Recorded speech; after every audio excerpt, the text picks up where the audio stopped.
বৃহস্পতিবার পবিত্র রাতে কেউ যদি এই দোয়াটি 100 বার পরে কোনো দিন পৃথিবীর কোনো মানুষের কাছে তার হাত পাততে হবে না।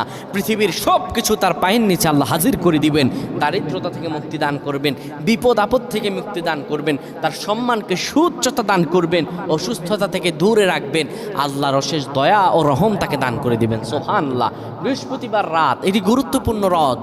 এই রাত সপ্তাহে একদিন আসে। আরবিতে রাত আগে আসে, দিন পরে আসে। সুতরাং বৃহস্পতিবারের যে দিন গিয়ে রাত, এটি বৃহস্পতিবার রাত নয়, এটি শুক্রবারের রাত, এটি জুমাবারের রাত, এটি দোয়া কবুলের রাত, আল্লাহর কাছাকাছি হওয়ার রাত। সুবহানাল্লাহ। এই বৃহস্পতিবার রাত আল্লাহ তাআলা বান্দার দোয়া কবুল করেন।